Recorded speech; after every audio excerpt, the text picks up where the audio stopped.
हरे हरे कृष्ण कृष्ण कृष्ण हरे हरे हरे राम राम राम हरे हरे हरे कृष्ण.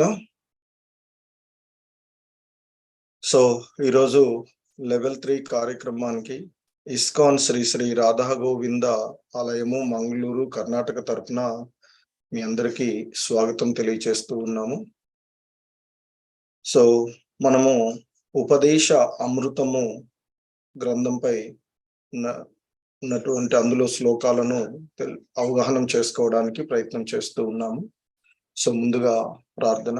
ఓం అజ్ఞానతిమిరాంధస్య జ్ఞానాంజనశలాకయా చక్షుర్మిలితం యేన తస్మై శ్రీ గురవే నమః.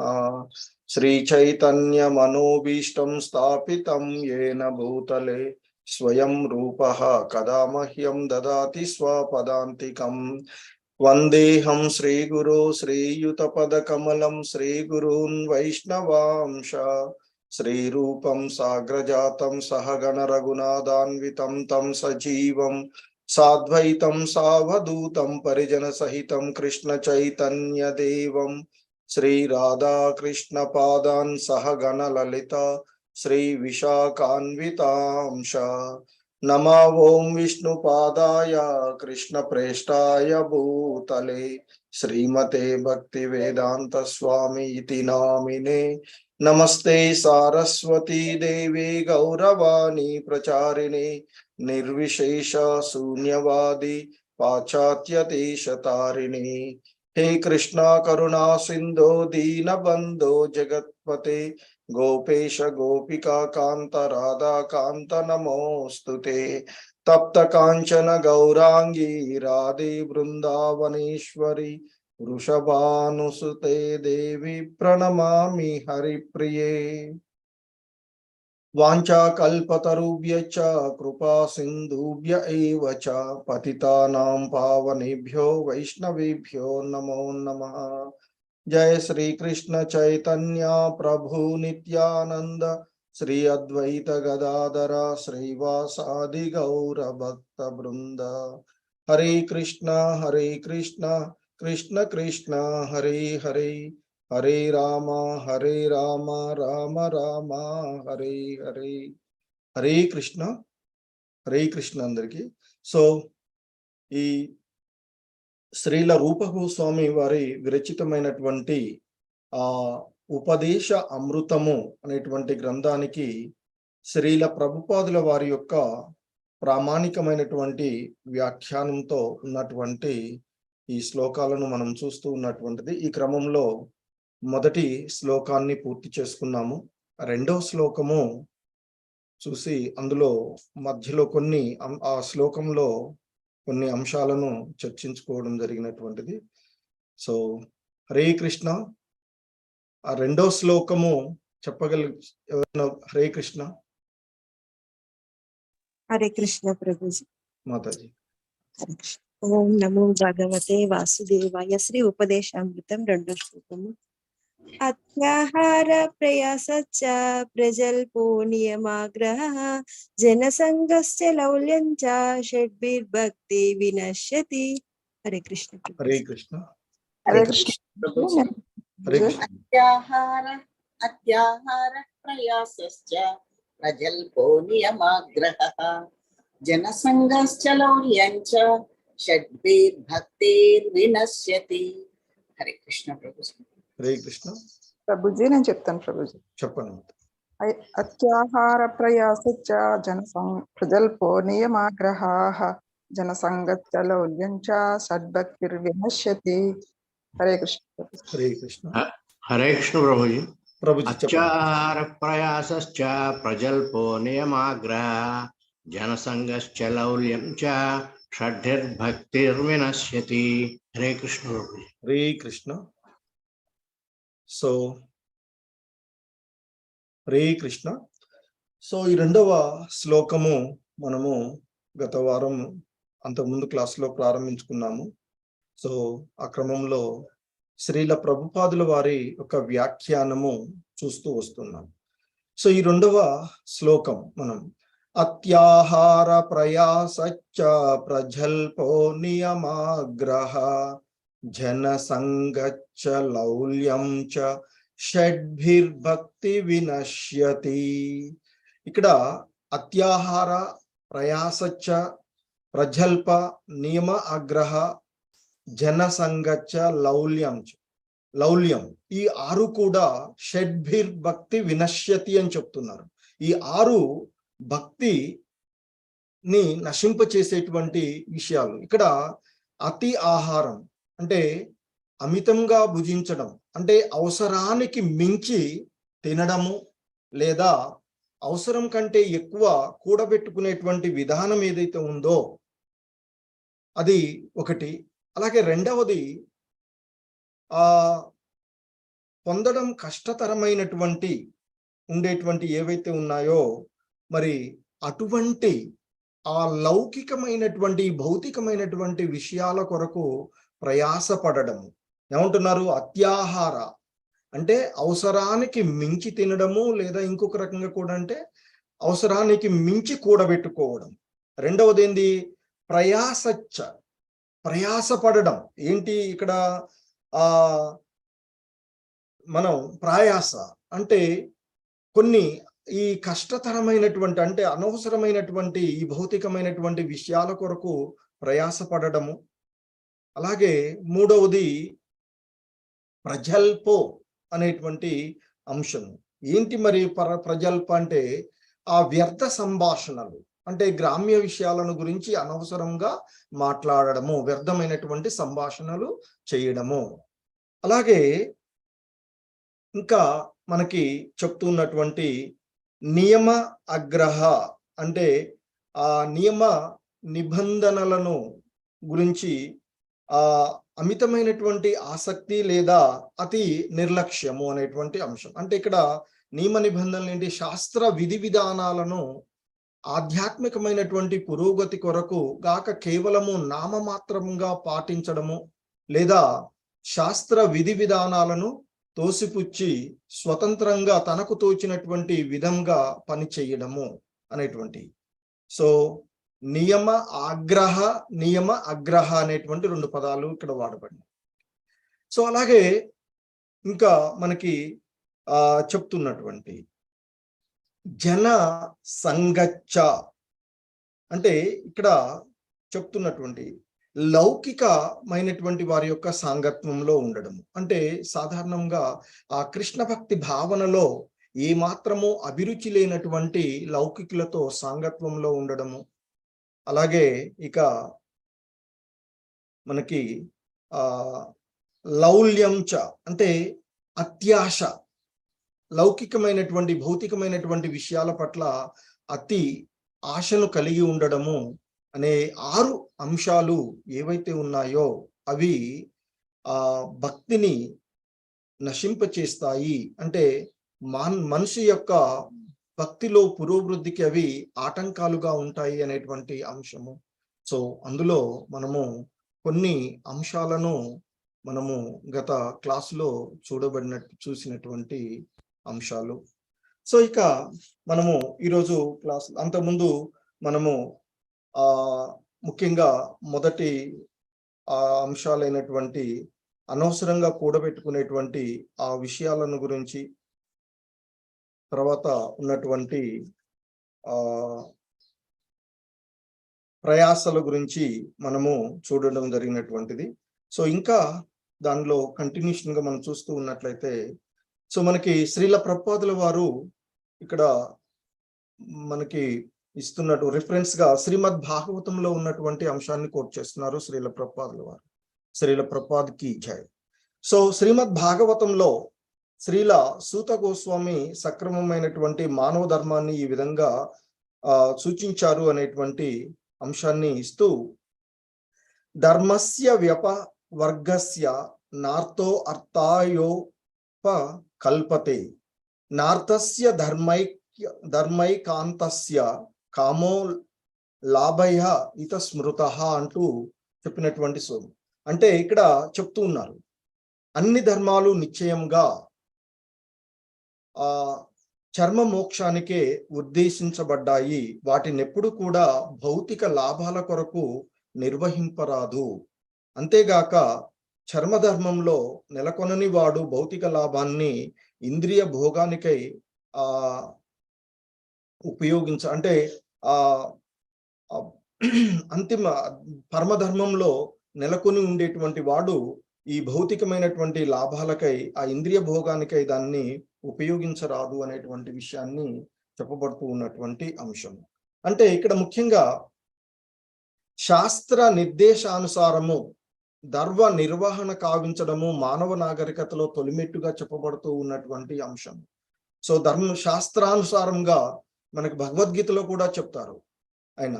సో కాబట్టి శాస్త్రాలలో ఏది చేయవచ్చు, ఏది చేయకూడదు అనేటువంటి అంశాలు ఉంటాయి. వాటిని అనుసరించి శాస్త్రానుసారంగానే మానవులు జీవన విధానాన్ని గడపాలి అనేటువంటి అంశాన్ని మనకి భగవంతుడు భగవద్గీతలో కూడా చెప్పబడినటువంటి అంశం. సో ఇక్కడ కూడా శ్రీల ప్రభుపాదుల వారి భాషలో ఈ ప్రామాణికమైనటువంటి వ్యాఖ్యానంలో చెప్తున్నారు. శాస్త్ర నిర్దేశానుసారము ధర్మ నిర్వహణ కావించడము మానవ నాగరికతలో ఉండేటువంటి తొలిమెట్టు అనేటువంటి అంశం చెప్తున్నారు. మానవ జీవన విధానంలో ఆ శాస్త్ర విధి విధానాలను పాటించడమే ముఖ్యమని చెప్తున్నారు. ఈ మూల ధర్మాన్ని తెలుసుకునేటట్లుగా ఆ మానవ మేధస్సుకు శిక్షణ ఇవ్వాలి. అంటే ఈ మానవ జీవన విధానం అంటే జంతువులకు ఇటు మానవులకు మధ్య భేదంగా ఉండేటువంటి ఈ నియమాలను పాటించేటువంటి విధానము, జంతువులు ఎలాగో అవి వాటి యొక్క నియమ నిబంధనలను పాటించేటువంటి వాటికి ఆ బుద్ధి విచక్షణ జ్ఞానం ఉండదు. సో కాబట్టి మానవుల్లో మనం ఆ తొలి అంశంగా ఉండేటువంటిది ఏంటంటే శాస్త్ర నిర్దేశానుసారము ధర్మ నిర్వహణ కావించడమే మానవుల యొక్క తొలి అంశంగా చెప్తూ ఉన్నటువంటి అంశం.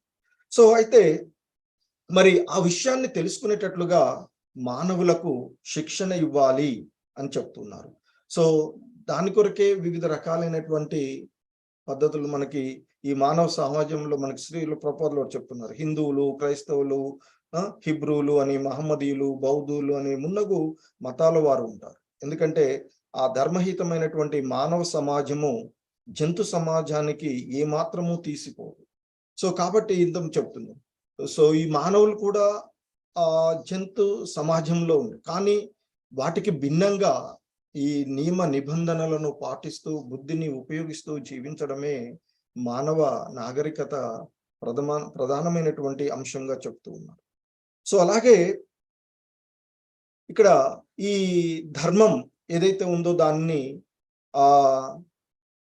భగవంతుని చేరుకోవడానికి ఉపయోగించుకోవాలి, భగవంతుని యొక్క భక్తియుతమైనటువంటి సేవలోనే వినియోగించాలి తప్ప ఈ భౌతికమైనటువంటి లాభాలను పొందడానికి, ఏదో తినడానికి కావలసినటువంటి వాటి కోసమే ఇక్కడ దీన్ని ఉపయోగించుకోకూడదు అనేటువంటిది శ్రీల ప్రభుపాదుల వారి యొక్క అభిప్రాయంగా చెప్తున్నారు. అందుకే ఆయన చెప్తున్నారు, పైన తెలిపినటువంటి ఆ ధర్మం ముక్తిని బడయడానికే ఉద్దేశించబడింది, కానీ రొట్టె ముక్కను సంపాదించుట కొరకు కాదు. ఒక్కొక్కప్పుడు మానవ సమాజము భౌతిక పురోగతియే లక్ష్యంగా ఉన్నటువంటి నామమాత్ర ధర్మాన్ని తయారు చేస్తుంది, కానీ అది నిజమైన ధర్మ ప్రయోజనానికి అత్యంత దూరంలో ఉన్నటువంటిది. ధర్మము భగవంతుని చట్టాలను గురించి అవగాహన కలిగిస్తుంది. ఎందుకంటే ఈ చట్టాలు సక్రమంగా ఆచరిస్తే మనిషి చివరకు భవబంధనం నుండి బయటపడతాడు. ధర్మం యొక్క నిజమైనటువంటి ప్రయోజనము అదే అంటూ చెప్తూ ఉన్నారు. సో మరి ధర్మం ఏమిటి? మనము అంటే ఆ భగవంతుని ఇంతకుముందు కూడా మనం చెప్పుకున్నాం గత వారం క్లాస్.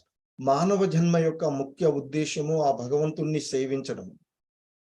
మరి ఆ భగవంతుణ్ణి సేవించడం కొరకే ఉన్నటువంటి ధర్మం, దాన్ని పాటిస్తూ అంటే ఆ భక్తితో మరి వాటిలో ముఖ్యమైనటువంటి అంశం ఏంటంటే ఆ భక్తియుతమైనటువంటి సేవ. ఆ భగవంతుని యొక్క సేవించడమే ఈ జీవుడి యొక్క పరమ లక్ష్యం. అంతేకాని ఈ భౌతికమైనటువంటి విషయాల పట్ల అనురక్తిని పొంది ఇంద్రియ తృప్తి కోసము ఈ భౌతికమైనటువంటి అంశాల వెంట వెంపర్లాడడం కాదు అనేటువంటి అంశాన్ని మనకి ఇక్కడ తెలియచేస్తూ ఉన్నటువంటి అంశం. ముఖ్యంగా ఏ నియమ నిబంధనలు ఉన్నా అవన్నీ కూడా ఈ జీవుడు భవబంధనాల నుండి బయటపడడానికి దారి తప్పి వచ్చినటువంటి, ఎందుకంటే వాస్తవంగా ఈ జీవుడి యొక్క ఆవాస స్థానము ఆ భగవంతుని యొక్క దివ్యధామం.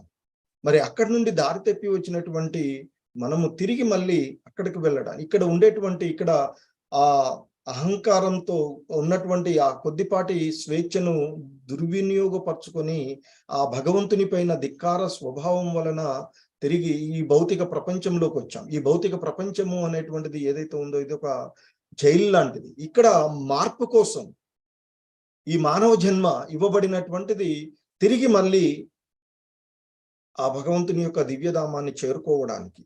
సో అదే ఆ ధర్మం యొక్క నిజమైనటువంటి ప్రయోజనము. అంటే ఆ భగవంతుని యొక్క సేవయే ఆ ధర్మం యొక్క నిజమైనటువంటి ప్రయోజనము అని శ్రీల ప్రభుపాదులు వారు చెప్తున్నారు. సో కానీ దురదృష్టం వలన మన జనులు అత్యాహార కారణంగా భౌతికమైనటువంటి సమృద్ధి కొరకే ధర్మాచరణ స్వీకరిస్తూ ఉంటున్నారు. సో అతిగా కూడబెట్టడం కోసం, అతిగా తినడం కోసమే ప్రయత్నం చేస్తూ ఉన్నారు తప్ప జీవుడి యొక్క వాస్తవికమైనటువంటి ధర్మాన్ని తెలుసుకోలేకుండా పోతూ ఉన్నారు. కొరకే ఈ ధర్మాన్ని ఉన్నటువంటి వాటిని కట్టుబాట్లను వీటన్నిటిని ఉపయోగిస్తున్నారు అని చెప్తున్నారు. కానీ కృష్ణ భక్తి భావనను అనుసరిస్తూ కేవలము స్వల్ప జీవిత అవసరాలనే సంతృప్తి చెందమని నిజమైనటువంటి ధర్మము జనులకు బోధిస్తూ ఉంది అని చెప్తున్నారు. వాస్తవికమైనటువంటి ధర్మం ఏంది అంటే ఇక్కడ మనము జీవించడానికి తినాలి అంటే ఆ జీవనం ఏంది, భగవంతుని కోసం మనం చేయాల్సినటువంటి పనుల కోసం తినాలి తప్ప తినడానికే జీవించేటువంటి విధంగా ఉండకూడదు అనేటువంటి విషయాన్ని ఇక్కడ మనం అర్థం చేసుకోవాల్సినటువంటి. సో కాబట్టి ఆ స్వల్పమైనటువంటి వాటిని వదిలేసి వాటిని అధికంగా ఈ భౌతికమైనటువంటి విషయాలు చాలా స్వల్పమైనటువంటివి. సో ఆ స్వల్పమైనటువంటి విషయాల్లో ఉంటూ అధికమైనటువంటి అంశం ఏంటంటే ఆ భగవంతుని యొక్క భక్తియుతమైనటువంటి సేవ, ఈ భవబంధనాల నుండి ముక్తి పొందేటువంటి విధానం. కానీ ఇక్కడ దానికి భిన్నంగా భౌతికమైనటువంటి విషయాలను ఎక్కువగా కూడబెట్టడానికి ప్రయత్నం చేస్తూ ఉన్నాము. చేయవలసినటువంటి ఆధ్యాత్మిక విషయం పైన ఆసక్తిని తక్కువగా కలిగి ఉన్నటువంటి విధానాన్ని ఇక్కడ మనకు జరుగుతూ ఉన్నటువంటి అంశాన్ని తెలియచేస్తున్నారు శ్రీల ప్రభుపాదులు. సో ఇక్కడ ఇంకా ఆయన చెప్తూ ఉన్నారు, ఆర్థికాభివృద్ధి మనకు అవసరమే అయినప్పటికీ కేవలము జీవిత అవసరాలను పొందడానికి మాత్రమే దాని యొక్క నిజమైన ధర్మము అనుమతిస్తుంది అని చెప్తూ ఉన్నారు. జీవస్య తత్వ జిజ్ఞాసః అంటే పరతత్వమును గురించి విచారణ గావించడమే జీవిత ప్రయోజనము అని చెప్తున్నారు. అంటే ఏంటి మరి ఆ భగవంతుని గురించి తెలుసుకోవడము, ఆ భగవంతుని యొక్క లీలలను వినడము, ఆ భగవంతుని యొక్క దివ్యధామాన్ని, ఆ భగవంతుని యొక్క ధామానికి చేరుకోవడానికి ఉన్నటువంటిదే ఆ జీవితం యొక్క నిజమైనటువంటి ప్రయోజనం. కానీ దాన్ని మరిచి మనము ఈ భౌతికమైనటువంటి అంశాల వెంట పరిగెడుతూ ఉన్నాము అనేటువంటిది ఇక్కడ ఈ భౌతిక ప్రపంచంలో ఈ కలియుగంలో ముఖ్యంగా చదువుతూ ఉన్నటువంటి అంశం. మన ప్రయాస పరతత్వ విచారణ కొరకు కాకపోతే ఆ కృత్రిమ అవసరాలను తీర్చుకునేటువంటి ప్రయాస మనము పెంచుకుంటాము. సో మన యొక్క ఈ అంశం ఏదైతే ఉందో అది భగవంతునికి సంబంధంలో వినియోగించకపోయినట్లయితే అది ఈ భౌతికమైనటువంటి అంశాలకే వస్తుంది అని చెప్తారు. సో ఇంకొక అవరోధము మనకి ఆ భగవంతుని ఇక్కడ దాంట్లో ఈ శ్లోకంలో ఇవ్వబడినటువంటి అంశము ప్రజల్పం అంటే వ్యర్థ సంభాషణ. సో ఎవరైనా సాధారణంగా మనం చూస్తూ ఉంటుంటాం, నలుగురు వ్యక్తులు కలవగానే జనులు ఇక కప్పల గనుక బెకబెకలాడినట్లుగా ఈ వ్యర్థ సంభాషణ ఆరంభిస్తారు అని శ్రీల ప్రభుపాదుల వారు మనకి భాష్యంలో చెప్తూ ఉన్నటువంటి వ్యాఖ్యానంలో చెప్తూ ఉన్నటువంటి అంశం. మనం మాట్లాడవలసే ఉంటే కేవలము ఆ కృష్ణుని గురించి మాట్లాడాలి అని చెప్తూ ఉన్నారు. ఎందుకంటే ఇక్కడ సాధారణంగా భక్తులు యొక్క సాంగత్వం వచ్చినప్పుడు అది ఎప్పుడు సాధారణంగా ఆ భగవంతుని యొక్క లీలలు, ఆ భగవంతుని యొక్క యశస్సు, ఆ భగవంతుని యొక్క అవతారాల గురించి, ఆ భగవంతుడు జరిపినటువంటి వ్యవహారాల గురించి, వాటిని గురించి సాధారణంగా ఈ భక్తుల యొక్క సాంగత్యంలో జరగవలసినది. అది కాకుండా మిగతా ఏ విషయాలు మాట్లాడినా ఈ భౌతికమైనటువంటి విషయాలు అదంతా కూడా వ్యర్థ సంభాషణే అని అంటూ ఉన్నాను. సో ఇక్కడ మనకి శ్రీల ప్రభుపాదుల వారు ఇస్తూ ఉన్నటువంటి వ్యాఖ్యానంలో చెప్తూ ఉన్నటువంటి అంశం చూస్తే, కృష్ణ చైతన్యోద్యమంలో అంటే హరినామ సంకీర్తన ఉద్యమంలో ఈ కృష్ణ చైతన్యంలో లేనటువంటి వారు ఎవరైతే ఉన్నారో వాళ్ళు గుట్టల కొద్ది దినపత్రికలను, వార్తాపత్రికలను, నవలను చదవడంలో, ఆ గుళ్ళ నుండి కట్టను నింపడంలో, ఇంకేవో చెత్త పనులను చేయడంలో ఇష్టం చూపిస్తూ ఉంటారు. ఎప్పుడైతే కృష్ణ భక్తి భావనలో, కృష్ణ చైతన్యంలో ఉండరో వారు ఆ భౌతికమైనటువంటి ఈ వార్తాపత్రికలు, తెల్లారి లేవగానే వార్తాపత్రిక చూడగానే వాడు వీడు తిట్టుకున్నాడు, వీడు వాడిని తిట్టాడు అనేటువంటి అంశాలు, లేకపోతే అది జరిగిందే, అవన్నీ కూడా అశాశ్వతమైనటువంటి అంశాలు. సో ఆ రాజకీయాల్లో వీళ్ళింత ఇది అనేటువంటి అంశాలే వస్తుంది. అవన్నీ కూడా చాలా పనికిరాని వ్యర్థమైనటువంటి విషయాలు అనేటువంటిది మనకి శ్రీల ప్రభుపాదులు వారు చెప్తూ ఉన్నారు. అలాగే ఇంకా లేకపోతే ఏదో చెత్త చెదార పనులు చేయడంలో ఇష్టాన్ని చూపిస్తూ ఉంటారు అని, ఆ విధంగా జనులు తమ యొక్క విలువైనటువంటి కాలాన్ని, మానవ జన్మ చాలా చాలా అదృష్టంగా లభించినటువంటి, ఎన్నో జన్మల తర్వాత ఎన్నెన్నో జన్మలలో కూడబెట్టుకున్నటువంటి ఆ పాపకర్మలన్నింటినీ తొలగించుకోవడానికి ఒక అవకాశంగా ఇతర జీవులకు, మానవులకు ఉన్నటువంటి భేదమే అది. మరి అటువంటి దాన్ని సక్రమంగా ఉపయోగించుకోకుండా తన యొక్క విలువైనటువంటి కాలాన్ని, శక్తిని అంతా కూడా వృధా చేస్తూ ఉన్నారు. సో అని శ్రీల ప్రభుపాదుల వారి యొక్క వ్యాఖ్యానంలో ఇస్తూ ఉన్నటువంటి అంశం. సో ఇంకా ఆయన ఈ వ్యర్థమైనటువంటి అంటే వ్యర్థమైనటువంటి సంభాషణలు, వీటికి సంబంధించినటువంటి వాటిలో ఆ పాశ్చాత్య దేశాలలో పదవీ విరమణ జరిగిన తర్వాత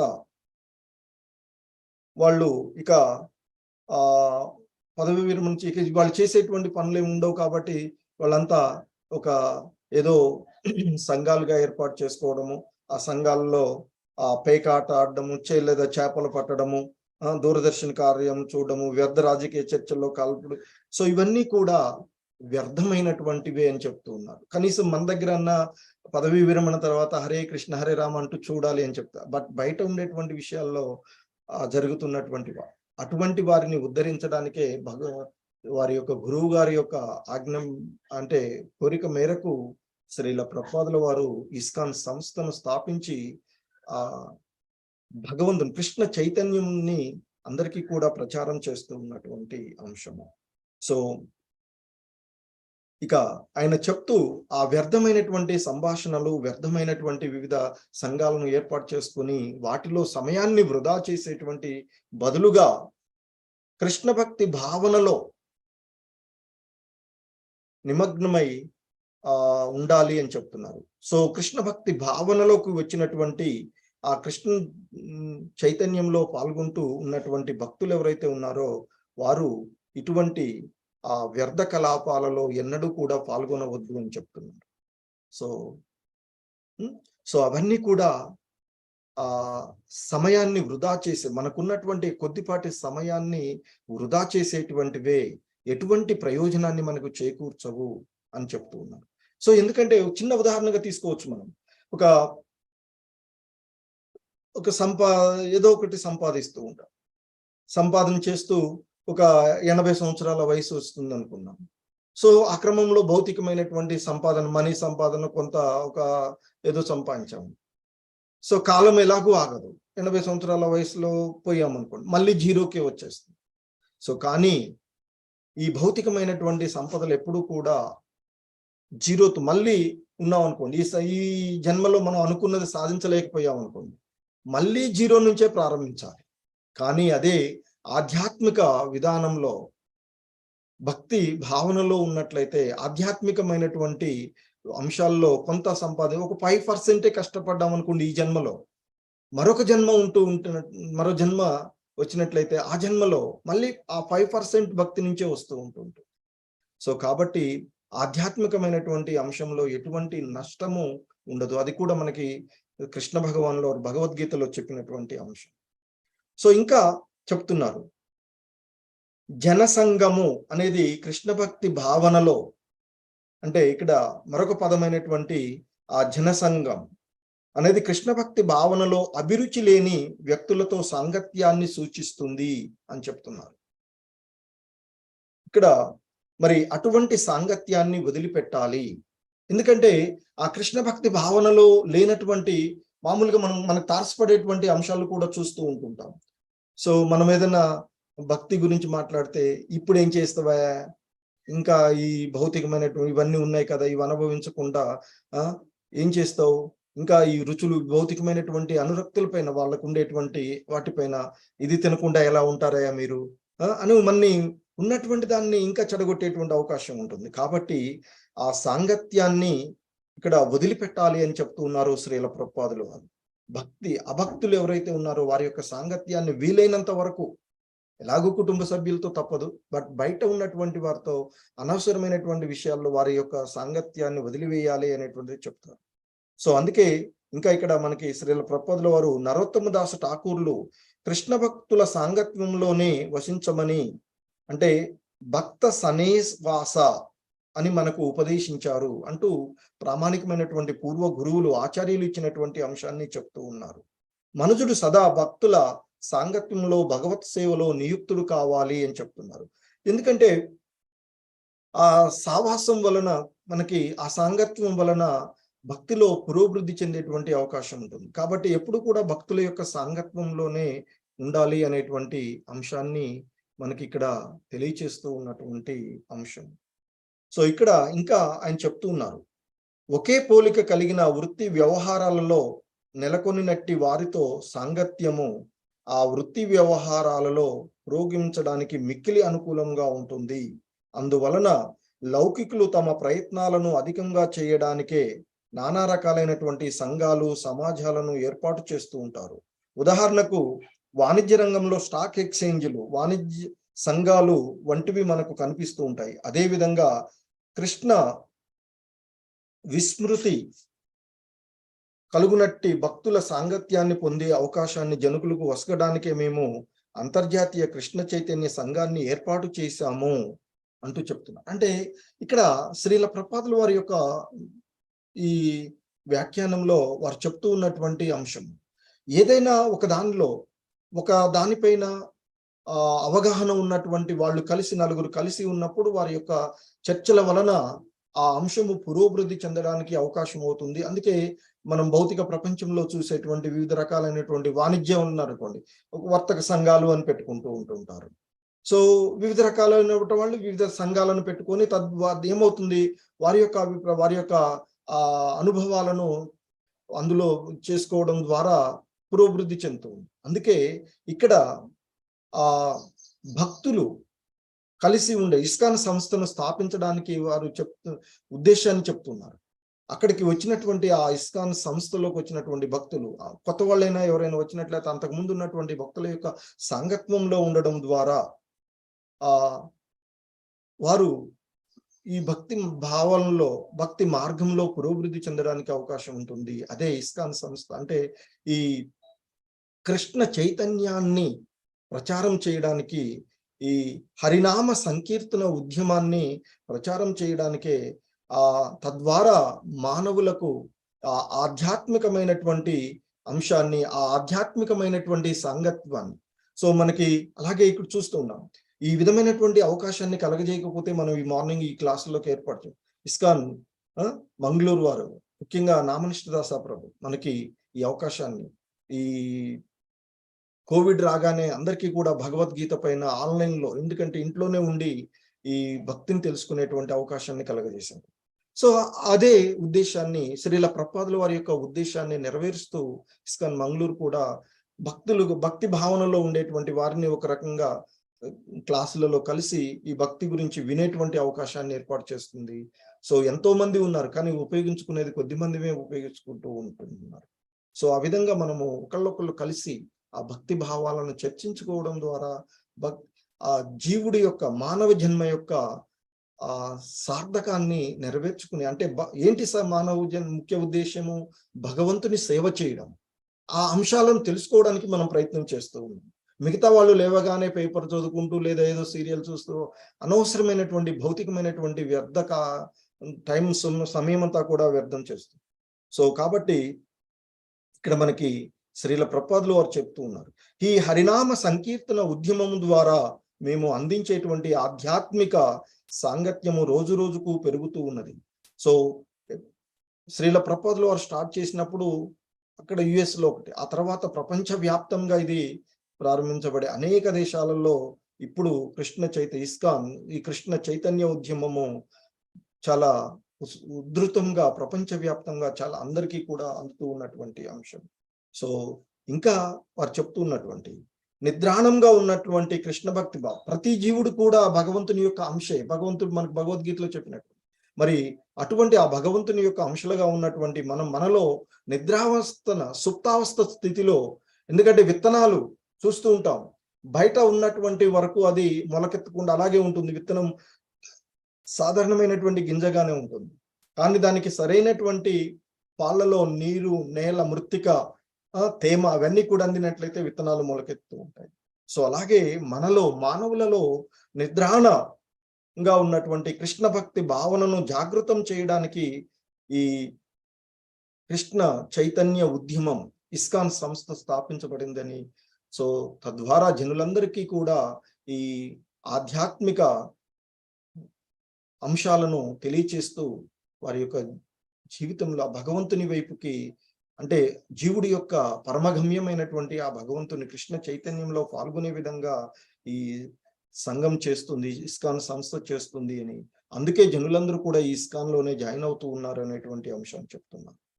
సో ఇంకా వారు ఆ విధంగా చెప్తున్నటువంటి జ్ఞానులు లేదా శుష్క వేదాంతులు జ్ఞానాన్ని పొందడానికి చేసేటువంటి అధిక ప్రయాస అత్యాహార, అంటే అవసరానికి మించి ప్రోగు చేయడము కోవకే చెందుతుంది అని చెప్తారు.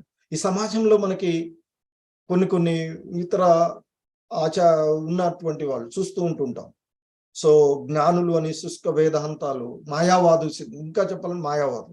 సో వారు చేసేటువంటి ఆ అంశాలన్నీ కూడా అధిక ప్రయాస, అత్యాహార అనేటువంటి దానికే వస్తుంది అనేటువంటి విషయాన్ని చెప్తూ ఉన్నారు. సో ఇవి అక్కడ శ్రీల మనకి భక్తి సిద్ధాంత సరస్వతులు వారు చెప్పినటువంటి విషయం ఏంటంటే, జ్ఞానులు శుష్క వేదాంతులు జ్ఞానాన్ని పొందడానికి చేసేటువంటి అధిక ప్రయాస అత్యాహార కోవకి చెందుతుంది అని శ్రీల భక్తి సిద్ధాంత సరస్వతి ఠాకూర్ల వారు తన అనువృత్తి భాష్యంలో వ్రాశారు అని చెప్తున్నారు శ్రీల ప్రభుపాదుల వారు.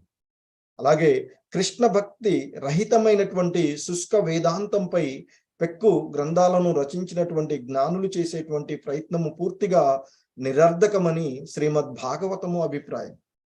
సో ఎంతో మంది జ్ఞానులు వివిధ రకాలుగా, అందులో భక్తి ఉండదు, అన్ని చెప్తుంటారు, వేదాలకు సంబంధించినటువంటి వేరు భాష్యాలు ఇస్తూ ఉంటారు, బట్ భక్తి భావన లేకుంటూ ఉంటే అది వ్యర్థమే అనేటువంటిది మనకి శ్రీమద్ భాగవతము ప్రకారంగా అభిప్రాయాన్ని వ్యక్తం చేస్తూ ఉన్నారు. ఆర్థిక అభివృద్ధి గురించి అనేకమైనటువంటి పుస్తకాలను రాసే కర్మిష్ఠులు పని కూడా అత్యాహార కోవకే చెందుతుంది. ఎలా మనం చెప్తూ ఉంటాం, రజోగుణముల సంబంధంలో ఉన్నటువంటి వారు ఎలా సంపాదించాలి, ఎలా ఆర్థికంగా అభివృద్ధి చెందాలి అనేటువంటి దానిపైన అనేకమైనటువంటి గ్రంథాలు ఇప్పుడు మనం చూస్తాం ఈ భౌతిక ప్రపంచంలో ఉండేటువంటి. సో అవన్నీ కూడా అత్యాహార కోవకే చెందుతాయని చెప్తారు. అదేవిధంగా కృష్ణ భక్తి పట్ల ఎటువంటి ఇష్టం లేకుండా కేవలము భౌతిక విషయాలపైన, అంటే వైజ్ఞానిక శాస్త్రం జ్ఞానమే కావచ్చు, ధనలాభమే కావచ్చు, అధికంగా పొందగోరే వారు అత్యాహారం యొక్క ఆధీనంలో ఉన్నటువంటి వారే అంటూ చెప్తూ ఉన్నారు. సో ఇక ప్రయోజనవాదులు చెప్పేటువంటి వివిధంగా సత్వర లాభం కొరకు వెంటనే లాభం పొందాలి అనేటువంటి శాస్త్ర విధి విధానంలో కొన్నింటిని అంగీకరించడం అనేది నియమాగ్రహము అని పిలువబడుతుందని చెప్తున్నారు. అంటే ఇక్కడ నియమ ఆగ్రహ, నియమ అగ్రహ అనేటువంటి పదాలు, ఆగ్రహ అనేటువంటి దానికి ఇక్కడ చెప్తున్నట్టు, అంటే ఈ ప్రయోజనాలు ఏదైతే భౌతికమైనటువంటి లాభాల కోసం చెప్పేటువంటి వాళ్ళు ఆ అంశాలు ఏదైతే ఉన్నాయో చెప్పేటువంటి స్వత్వర లాభం, వెంటనే లాభం కొరకు శాస్త్ర విధి విధానాలు కొన్నింటిని అంగీకరించడం అనేటువంటి దాన్నే నియమ ఆగ్రహ అని పిలువబడుతుంది అని చెప్తాం. సో అంటే ఏదైనా ఒక అంశాన్ని వెంటనే దాన్ని ఇచ్చేసేటువంటి, అలా కాకుండా ఆధ్యాత్మిక పురోభివృద్ధి కొరకు నిర్దేశించబడినటువంటి శాస్త్ర నియమ నిబంధనల పట్ల నిర్లక్ష్యంగా ఉండేటువంటిది నియమ అగ్రహ అని చెప్తుంటారు. ఆగ్రహ అంటేనేమో వెంటనే యాక్సెప్ట్ చేసేటువంటిది, ఇక నిర్లక్ష్యం పరిచేటువంటిది అగ్రహ అని చెప్తూ ఉన్నారు. సో ఇక్కడ నియమ ఆగ్రహ, నియమ అగ్రహ అనేటువంటి రెండు పదాలను మనకి తెలియబడుతుంది. అంటే ఆగ్రహ అంటే స్వీకరించడానికి ఆసక్తి, అగ్రహ అంటే స్వీకరించడానికి విరక్తి లేదా స్వీకరించకపోవడము అనేటువంటి అర్థం వస్తుంది. అంటే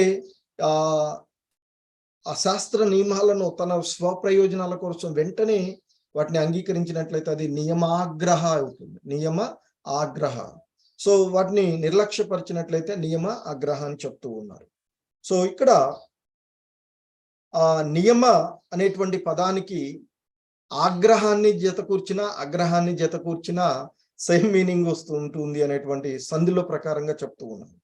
సో మనకి శ్రీల ప్రభుపాదుల వారు ఇక్కడ చెప్తూ ఉన్నటువంటి అంశం ఏంటంటే, నియమము అనే పదానికి ఈ రెండింటిలో దేనిని జోడించిన నియమాగ్రహ అనేటువంటి పదం ఏర్పడుతుంది. నియమ ప్లస్ ఆగ్రహ, నియమాగ్రహ, నియమ ప్లస్ ఆగ్రహ, నియమాగ్రహ అనేటువంటి తయారవుతుందని చెప్తున్నారు. కనుక పద కలయికను బట్టి నియమాగ్రహాలకు రెండు అర్థాలు వస్తాయి అని చెప్తూ ఉన్నారు. కృష్ణ భక్తి భావనలో అభిరుచిని కలిగినటువంటి వారు ఆర్థిక అభివృద్ధి కొరకు నియమ నిబంధనలను చేపట్టరాదు. కేవలము కృష్ణ భక్తి భావనలో పురోగతి కొరకే వారు శాస్త్ర విధి నియమాలను శ్రద్ధతో స్వీకరించాలి అని చెప్తున్నారు. అంటే శాస్త్రాలలో సూచించబడినటువంటి, వేదాలలో సూచించబడినటువంటి అంశాలను కొన్ని భౌతికమైనటువంటి లాభాల కొరకు, స్వప్రయోజనాల కొరకు వాడబడుతూ ఉంటుంటాయి. సో అలా చేయవద్దు. కృష్ణ భక్తి భావన కోసం మాత్రమే వాటిని ఉపయోగించాలి అని చెప్తున్నారు. కేవలం కృష్ణ భక్తి భావనలో పురోగతి కొరకే వారు శాస్త్ర విధి నియమాలను శ్రద్ధతో స్వీకరించాలి అని, నియమాలను ఖచ్చితంగా పాటిస్తూ ఇంకా చెప్తున్నారు. అక్రమ సంబంధానికి, మాంసభక్షణకు, జూదానికి, మత్తు పదార్థ స్వీకారానికి పూర్తిగా దూరంగా ఉండాలి. అంటే 4 రూల్స్ ఏదైతే ఉన్నాయో, 4 నిబంధనలు ఏవైతే ఉన్నాయో, 4 రెగ్యులేటివ్ ప్రిన్సిపల్స్, వాటిని ఖచ్చితంగా పాటించాలి కృష్ణ భక్తి భావనలో అనేటువంటి అంశాన్ని చెప్తూ ఉన్నారు. అలాగే మనకి వారు చెప్తున్నట్టు వైష్ణవులు అంటే ఏంటో భక్తులు సాధారణంగా. ఇక ఈ భక్తులను నిందించడమే పని అయినటువంటి మాయావాదుల సాంగత్యాన్ని కూడా మనుషులు వదిలిపెట్టాలి. ఎందుకంటే అదే చెప్తున్నా, ఏం చేస్తారా భక్తిలో, ఏముంది, ఏం అనుభవిస్తావు, ఉన్నటువంటి మానవ జన్మ అన్ని భోగించడానికే మాయావాదులు చెప్పేటువంటి అంశం. సో ఈ జన్మలో ఉన్నటువంటి వాటిని అన్నిటినీ కూడా మళ్ళీ అనుభవించాలి, అవకాశం ఉన్నప్పుడే ఉపయోగించుకోవాలి. ఏదో చెప్తారు కదా, ఇల్లు ఉండగా అదే దీపం ఉండగానే చక్కదిద్దుకోవాలి అనే భావంతో మాట్లాడుతూ, దాన్ని అది కూడా కరెక్ట్ కానీ దాన్ని తప్పుడు భావంతో చెప్తూ ఉంటుంటారు. సో అంటూ వాళ్ళు ఎప్పుడు ఆ భక్తులను అంటే నిందించడమే పనిగా ఉంటుంది. అటువంటి వాళ్ళ యొక్క సాంగత్వాన్ని కూడా వదిలివేయాలని చెప్తారు. అలాగే భుక్తి కామాలు అంటే భౌతికమైనటువంటి సుఖాల పట్ల ఇష్టం ఉన్నవారు, ముక్తి కాములు, ఆ నిరాకార బ్రహ్మంలో లీనం కాగోరినటువంటి వారు, అలాగే సిద్ధి కాములు, సిద్ధి యోగులు పొందగోరేవారు అత్యాహారులుగానే పరిగణించదు. కొంతమంది ఇక్కడ భక్తి అని చెప్తే భావంతో ఈ భౌతికమైనటువంటి సుఖాల పట్ల ఇష్టాన్ని కలిగి ఉంటుంటారు. మరికొందరేమో ఆ నిరాకార బ్రహ్మంలో లీనం కావడం, అంతా కూడా ఆ నిరాకార బ్రహ్మం, ఆ బ్రహ్మజ్యోతిలో లీనం కావాలి అనేటువంటి భావనతో ఉండేటువంటి వారు. మరికొంతమంది వివిధ రకాలైనటువంటి శక్తులను పొందాలి అనేటువంటి భావంతో సిద్ధులుగా సిద్ధకాములు, సిద్ధులను పొందాలి అనేటువంటి ఇష్టంతో ఉండేటువంటి వారు. సో వీళ్ళందరూ కూడా అత్యాహారులుగానే చెప్పబడుతూ ఉన్నారు అని చెప్తారు. అటువంటి వ్యక్తులతో సాంగత్యం కూడా ఎంత అంటే భక్తులకు అది వాంఛనీయం కానటువంటి అంశం అని చెప్తుంది. సో ఇంకా శ్రీల ప్రభుపాదులు వారు చెప్తూ ఉన్నటువంటి అంశంలో, యోగ సిద్ధి ద్వారా మానసిక శక్తిని విస్తరింప చేయడము, బ్రహ్మంలో లీనము కావడము లేదా భౌతిక సమృద్ధిని బడయుట అనే అనే కోరికలు అత్యాశ అంటే కోవలోకి వస్తాయి, అంటే లౌల్యం కోవలో చేర్చబడినాయి అని చెప్తూ ఉన్నారు. సో యోగ సిద్ధి ద్వారా మానసికంగా కొన్ని యోగాల ద్వారా సిద్ధులు పొందేటువంటి అంశము, అలాగే బ్రహ్మంలో లీనం కావడము, అలాగే భౌతికమైనటువంటి వాటిని కూడబెట్టుకోవడము అనేటువంటి కోరికలు ఏదైతే ఉన్నాయో అవన్నీ కూడా అత్యాశలు అవుతూ ఉన్నాయి అని చెప్తున్నారు. ఇటువంటి లాభాలు లేదా నామమాత్ర ఆధ్యాత్మిక అంటే అది భక్తి లాగానే కనిపిస్తుంది మాయా ద్వారా. సో అది వాస్తవికమైనటువంటి భక్తి కాదు అని చెప్తున్నారు. ఆధ్యాత్మిక పురోభివృద్ధి పొందడానికి చేసేటువంటి ప్రయత్నాలన్నీ కూడా ఈ కృష్ణ భక్తి భావనలో, కృష్ణ చైతన్యం మార్గంలో అవి అవాంతరాలే అవుతాయి తప్ప అవి ఆ భగవంతుని దివ్యధామాన్ని, ఆ భగవంతుని యొక్క భక్తిని చేయడానికి అవి మనకి సహకరించవు అని చెప్తున్నారు. అందుకే ఇవి 6 ఏవైతే ఉన్నాయో అవి భక్తిని లాగివేసేటువంటి, అంటే భక్తిలో పురోభివృద్ధి చెందడానికి ఆటంకం కలిగించేటువంటి అంశాలుగా చెప్పారు. ఇక అత్యాహారం గురించి శ్రీల రూపగోవింద స్వామి వారు చేసినటువంటి ఉపదేశాన్ని పట్టించుకొనకపోవడం వలనే పెట్టుబడిదారులు సామ్యవాదుల నడుమ యుద్ధం నెలకొని ఉన్నది అని చెప్తూ, నవీన యుగ పెట్టుబడిదారులు అవసరానికి మించిన సంపత్తులను కూడబెడుతూ ఉంటారు. సో చెప్తూ ఉంటారు, కొంతమంది అంటారు వాడు చూడండి 7 తరాలకు సరిపోయేంత కూడబెట్టాడు. ఏం చేస్తారు ఇవన్నీ? సో అందుకే చెప్తున్నారు, ఈ భక్తి భావనను సరైనటువంటి అవగాహనలో ఉండకుండా కూడబెట్టి ఏం చేస్తారు? తర్వాత ఉన్నటువంటి వచ్చేవారు 7 తరాలకని మనం కూడబెట్టి పెట్టుకోతూ ఉంటారు, ప్రయాసపడుతూ ఉంటుంటాం. కానీ తర్వాత తరంలో వచ్చిన వాడికి మన పేరేంటో గుర్తు ఉండదు మరి. కానీ అదే భక్తి భావనలో మనము ఉంటే ఆ భగవంతుని యొక్క దివ్యధామాన్ని శాశ్వతంగా ఉండేటువంటి అవకాశం లభిస్తూ ఉంటుంది. సో కాబట్టి ఈ భౌతికమైనటువంటి అంశాలలో అవసరానికి మించి, అవసరాల వరకు కావాలి, అవసరానికి మించినటువంటి అంశాలు ఏవి కూడా సరైనవి కావు అని చెప్తున్నారు. సో ఇక అయితే ఇక్కడ చెప్తున్నారు, నవీన యుగ పెట్టుబడిదారులు అవసరానికి మించి సంపత్తులను కూడబెడతారు.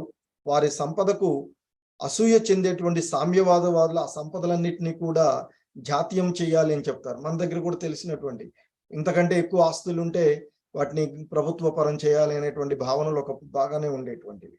సో కాబట్టి ఈ సంపద ఇవన్నీ కూడా అన్ని కూడా తాత్కాలికమైనటువంటివి అనేటువంటి అంశాలు చెప్తూ ఉన్నారు.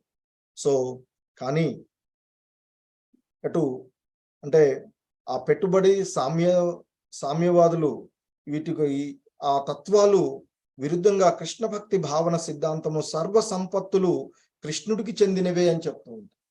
కానీ పెట్టుబడిదారులేమో మహవి అనేటువంటి భావన, సామ్యవాదులు అందరిది అనేటువంటి. కానీ ఈ 2 తత్వాలకు భిన్నంగా ఈ భౌతిక ప్రపంచంలో ఈ సృష్టిలో ఏది ఉన్నా అది భగవంతునికి చెందినదే. సో కనుక మనము ఆ భగవంతునికి కృతజ్ఞతగా ఉండాలి తప్ప భగవంతుడికి భావనలో, ఆ భగవంతుని సంబంధంలోనే ఉండాలి అనేటువంటి అంశాన్ని చెప్తూ ఉన్నాం. సో కాబట్టి ఇక్కడ ఈ అంటే కృష్ణ భక్తి భావన సిద్ధాంతం సర్వ సంపత్తులు కృష్ణుడికి చెందినవి అని చెప్పబడుతుంది అని చెప్తున్నారు. ఈ విధంగా సర్వ సంపత్తులు కృష్ణుని అధికారంలోనికి రానిదే మానవుల యొక్క ఆర్థిక సమస్యలకు పరిష్కారమే ఉండదు. ఎందుకంటే ఈ మాయావాదులు ఈ విధంగా అటు పెట్టుబడిదారులు ఇటు సామ్యవాదులు వారి మధ్య జరిగేటువంటి యుద్ధాలు. కానీ దీనికి భిన్నంగా అంతా భగవంతుడిది అనేటువంటి భావనలో ఎప్పుడైతే వస్తుందో అప్పుడు మాత్రమే ఈ సంపదల పైన కొట్లాట, ఈ యుద్ధ వాతావరణాలు ఇవన్నీ కూడా తగ్గిపోతాయి అనేటువంటి విషయాన్ని చెప్తూ ఉన్నారు ఇక్కడ మనకి. సో ఈ విధంగా సర్వ సంపత్తులు కృష్ణుడు అధికారంలోనికి రానిదే మానవుల యొక్క ఆర్థిక సమస్యకు పరిష్కారమే ఉండదు అని చెప్తున్నారు. ఎందుకంటే ఇది ఎప్పటికీ ఇలాగే ఉండిపోయేటువంటిదే, ఎప్పటికీ దానికి సరైనటువంటి పరిష్కారం రాదు. సో ఈ ప్రపంచంలో ఉండేటువంటి జనులందరూ కూడా సుఖశాంతులతో ఉండాలి అంటే కావలసినటువంటిది భక్తి. ఆ భక్తి భావనలోనికి వచ్చినప్పుడు ఆ ప్రతి జీవుడు కూడా, ప్రతి మానవుడు కూడా అంతా కృష్ణమయం, కృష్ణుడి అనేటువంటి భావనలోకి వచ్చేస్తాం. అంతా భగవంతుడిది అనేటువంటి భావనలోనికి వచ్చినప్పుడు ఇక మనకి దేనిపైన కూడా అనవసరమైనటువంటి అవసరాలకు మించినటువంటి ఆసక్తులు ఉండవు అనేటువంటి అనేటువంటి అంశం. ఈ దోపిడి విధానాలు కానీ ఇదేది కూడా ఇక అత్యాశ ఏది కూడా ఉండకుండా ఉంటుంది అనేటువంటి అంశం చెప్తుంది. సో ఇంకా కేవలం ధనాన్ని పెట్టుబడిదారుల నుండి సామ్యవాదులకు చేర్చినంత మాత్రాన నవీన రాజకీయ సమస్యకు పరిష్కారం ఉండదు అని చెప్తారు. ఈ కలియుగంలో ఇప్పుడు ఉన్నటువంటి ఈ పరిష్కారం దీనికి పరిష్కారం కాదు అని చెప్తుంది. సో సరైనటువంటి పరిష్కారం కృష్ణ భక్తి భావనే అనేటువంటి అంశాన్ని మనకి శ్రీల ప్రభుపాదుల వారు వారి యొక్క వ్యాఖ్యానంలో చెప్తున్నటువంటి అంశం. సో ఇంకా ఈ ప్రపంచ ధనాన్ని ఏదైతే ధనం అంతా కూడా ధనం చుట్టూ తెలియక ఈ మాయా మోహంలో ఈ భౌతిక ప్రపంచంలో ఆ ధనము వీటి చుట్టూ తిరుగుతున్నాం.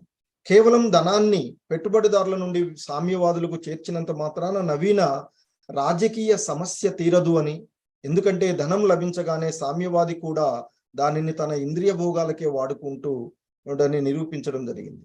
సో నిజంగానే వాస్తవానికి చూస్తూ ఉంటాం మన చుట్టూ ఉన్నటువంటి వాటి దగ్గర అంత ఉంది ఇంత ఉంది అని చెప్పేసి సామ్యవాదులు అందరికీ సమానంగా పంచివేత అని చెప్తారు. ఆ తర్వాత అది లేనివాడికి పంచిపెట్టాం అనుకోండి, పంచిపెట్టిన తర్వాత మరి దాన్ని ఏం చేస్తాడు వాడు? మళ్ళీ ఆ భౌతికమైనటువంటి సుఖాలను పొందడానికే చేస్తూ ఉంటుంటాం. సో కాబట్టి ఇక్కడ చెప్తూ ఉన్నారు, ప్రపంచ ధనమంతా వాస్తవానికి కృష్ణుడికే చెందినటువంటిది. మరి మనిషే గాని పశువే గాని ప్రతి జీవి గాని తన పోషణార్థం భగవంతుని ఆస్తిని వాడుకునేటువంటి జన్మ హక్కు ఉంది. అంటే అవసరాలకు సరిపడంత, తన పోషణకు అవసరమైన దానికంటే ఎక్కువగా తీసుకునేవాడు వాడు పెట్టుబడిదారైనా సామ్యవాదే గాని దొంగే అవుతాడు అని చెప్తూ ఉన్నాం. అట్టివాడు ప్రకృతి నియమాలకు ప్రకారంగా శిక్షార్హుడవుతాడు. సో ఈ ప్రకృతిలో జరిగేటువంటి వైపరీత్యాలన్నింటికీ కూడా కారణము మన ఇష్టానుసారంగా ప్రవర్తించడమే అనేటువంటి అంశము ఇక్కడ మనం తెలుసుకోవాల్సింది. సో ఆ ప్రకృతిలో ఉండేటువంటి వాటిని నియమ నిబంధనలు లేకుండా విపరీతమైనటువంటి ధోరణిలో తయారు చేయడం వల్లనే జరుగుతుంది అనేటువంటి చెప్తుంది.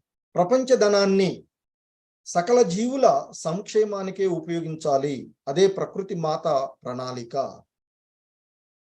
భగవదాస్తిని ఉపయోగిస్తూ జీవించే అధికారం ప్రతి ఒక్కరికి ఉంది. జనులు భగవదాస్తిని శాస్త్రీయంగా ఉపయోగించుకునే కళను చక్కగా నేర్పినప్పుడు ఇతరుల హక్కుల జోక్యం కలిగించుకొనరు. సో అంటే ఇది సక్రమమైనటువంటి మార్గంలో జరగడం లేదు అనేటువంటి అంశాన్ని ఇక్కడ తెలియచేస్తున్నారు. ఎప్పుడు సక్రమం అవుతుందంటే కృష్ణ భక్తి భావనలో ఉన్నప్పుడు మాత్రమే అది అందరూ కూడా, ఎందుకంటే భక్తులు ఎలా ఉంటారు అనేటువంటిది మనకు భగవద్గీతలో అంటే భక్తుల యొక్క లక్షణాలను చెప్పారు. సర్వ జీవుల ఏడా సమత్వ బుద్ధితో ఉంటారు, అన్నిటినీ కూడా సమదృష్టితో చూస్తారు, ఎవరిని కూడా శత్రువులుగాను మిత్రులుగాను చూడరు.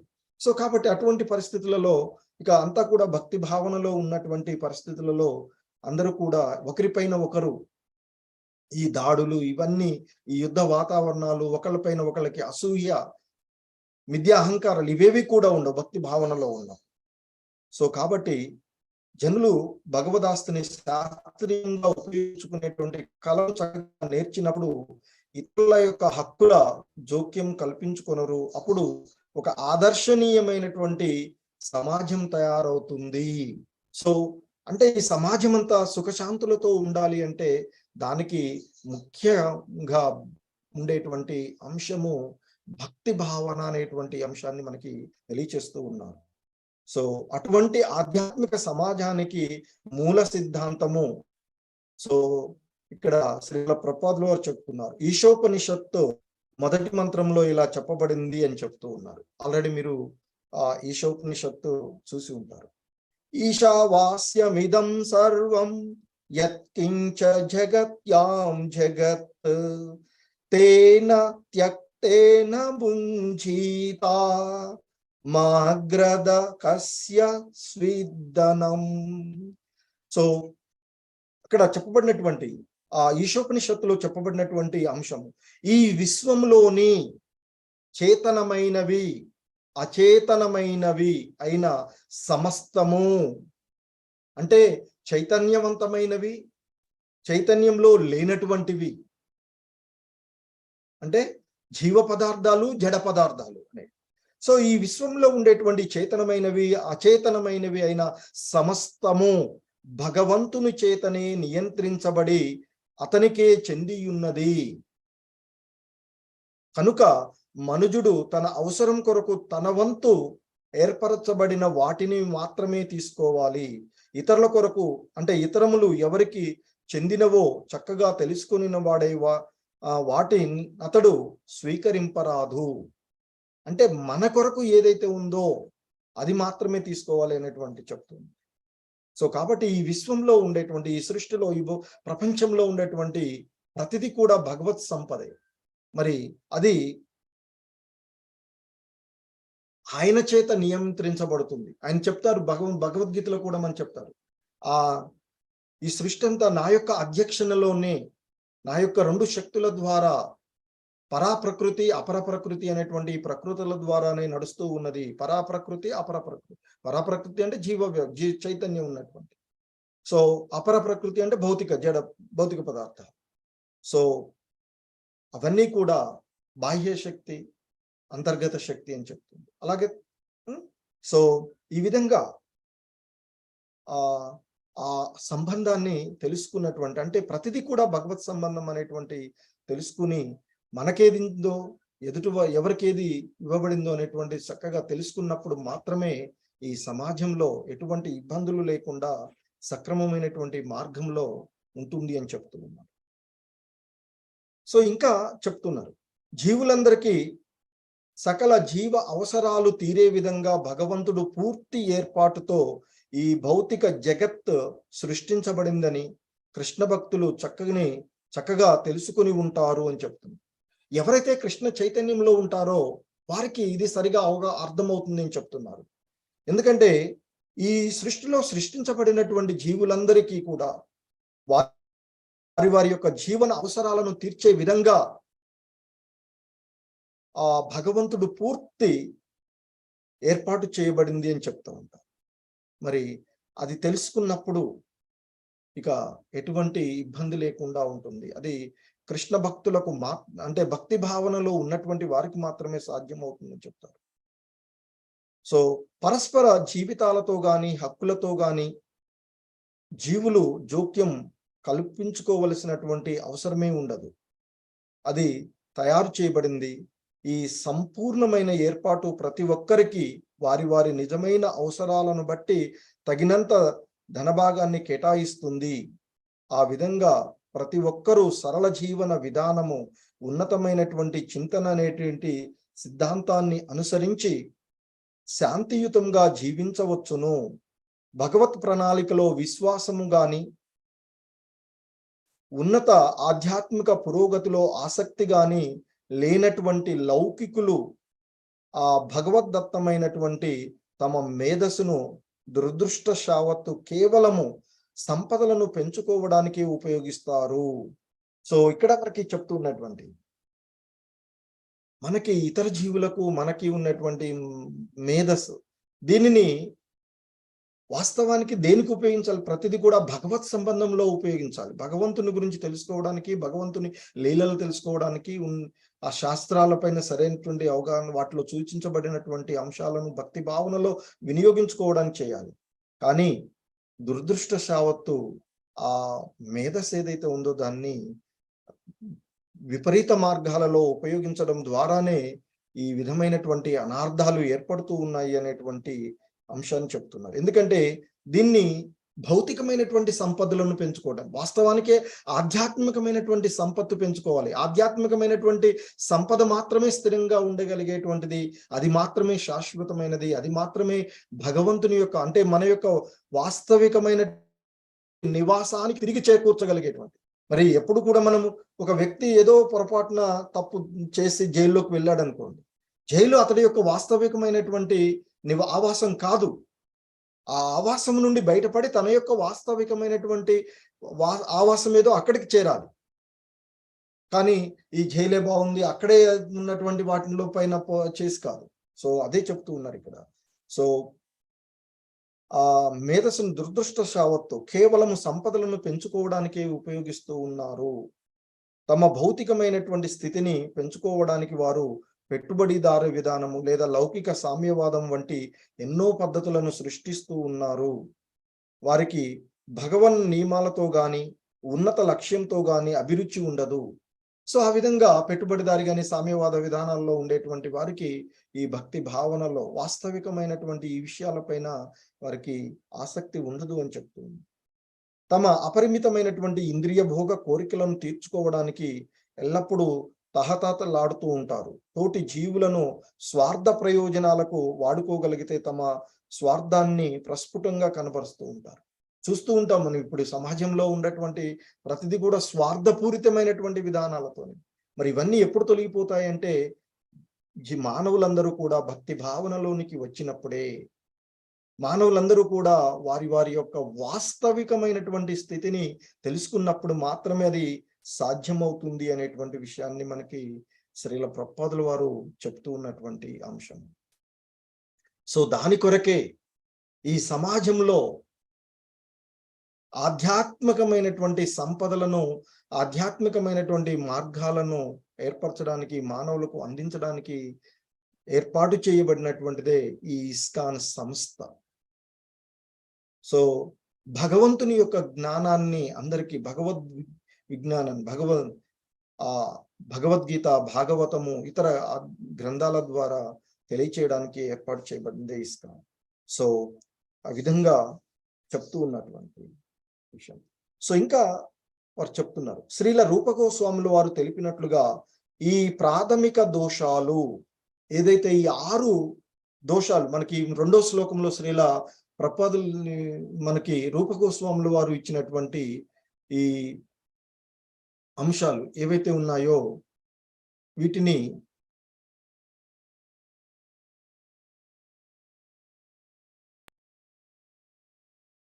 సో ఈ 6 అంశాలు శ్రీల రూపగోస్వాములు వారు తెలియచేసినటువంటి ఈ ప్రాథమిక అంశాలుగా ఏవైతే 6 అంశాలు, సో ఈ దోషాలు, ఇవి దోషాలుగా చెప్తున్నారు. భక్తిలో ఇవి ఆటంకాలుగా ఉండేటువంటివి.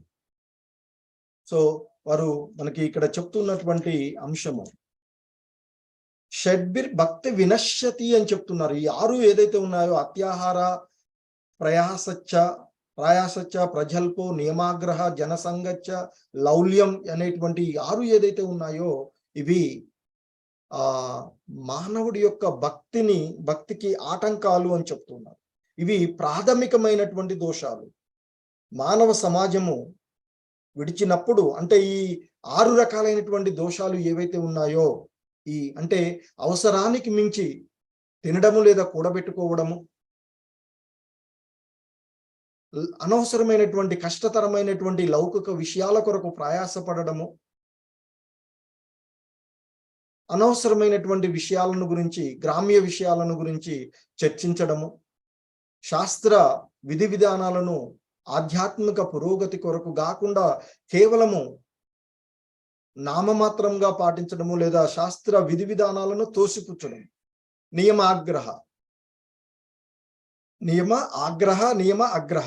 ఈ 2 కూడా. అలాగే కృష్ణ భక్తి భావనలో లేని వాళ్ళతో కలిసి ఉండడము, అలాగే ఈ భౌతికమైనటువంటి లాభాల పట్ల అత్యాశను కలిగి ఉండడము అనేటువంటి ఈ 6 దోషాలు ఏవైతే ఉన్నాయో, ఈ 6 ప్రాథమిక దోషాలను మానవ సమాజము విడిచినప్పుడు మనుషులు, జంతువుల మధ్య, పెట్టుబడిదారులు, సామ్యవాదుల మధ్య శత్రుత్వము సమసిపోతుంది.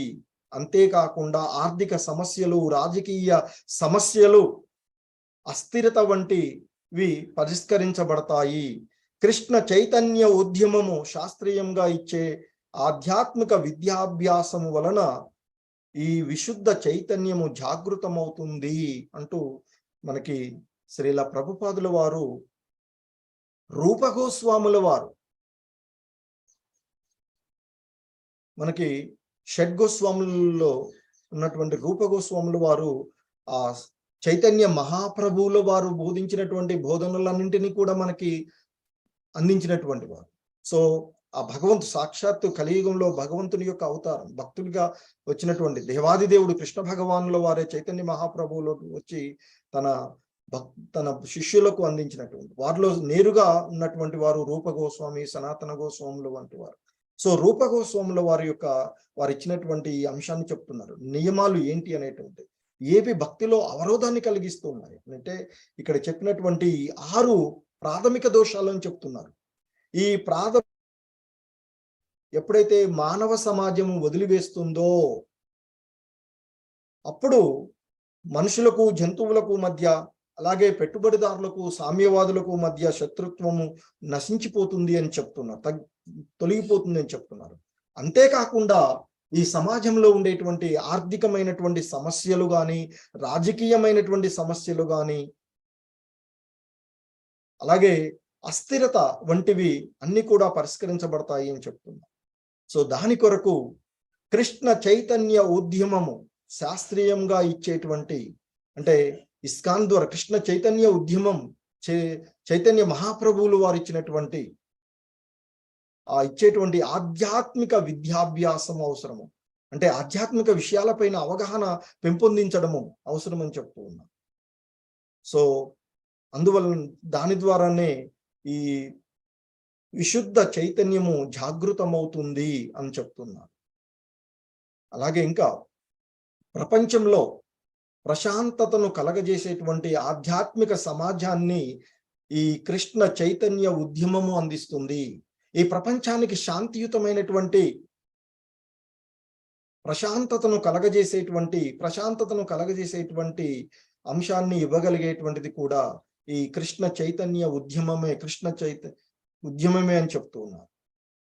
తెలివిగల ప్రతివాడు ఈ కృష్ణ చైతన్య ఉద్యమాన్ని హృదయపూర్వకంగా ఆశ్రయించి తన చైతన్యాన్ని శుద్ధిపరచుకొని ఇక ఇంతకుముందు మనకి తెలియచేసినటువంటి ఈ 6 అంశాలు ఏవైతే ఉన్నాయో, ఏది అత్యాహార, ప్రయాస, ప్రజల్ప, నియమ, ఆగ్రహ, అలాగే జనసంగ, లౌల్యం అనేటువంటి ఈ 6 సో ఏవైతే ఇప్పటి వరకు మనము అంతకుముందు క్లాసు ఇవాల్టి క్లాసులలో చర్చించుకున్నటువంటి ఈ 6 అంశాలను, ఈ 6 అవరోధాలను ఈ కృష్ణ చైతన్యంలో ఉండేటువంటి వాళ్ళు తొలగించుకోవాలి అని చెప్తారు. ఎందుకంటే వీటిని తొలగించుకోవడం అంత కష్టమే, కానీ భక్తికి ఆటంకాన్ని కలిగిస్తాయి కదా. మరి జీవుడి యొక్క పరమగమ్యము ఆ భగవద్ధామాన్ని చేరుకోవడము, భగవంతుని మన యొక్క నిజమైన ఆవాసాన్ని చేరుకోవాలి. మరి నిజమైన ఆవాసాన్ని చేరుకోవడానికి అడ్డంకులుగా ఉన్న వాటిని తొలగించుకోవాలి. సో కాబట్టి ఈ 6 రకాలైనటువంటి అంశాలను వదిలివేసినప్పుడు అలా వదిలివేసి ఆ కృష్ణ చైతన్య ఉద్యమాన్ని హృదయపూర్వకంగా ఆశ్రయించి తనలో ఉండేటువంటి నిద్రావస్థలో ఉన్నటువంటి కృష్ణ చైతన్యాన్ని మేల్కొలుపుకోవాలి, ఆ భగవంతుని యొక్క సేవలో వినియోగపడాలి అనేటువంటి అంశాన్ని తెలియచేస్తూ ఉన్నారు.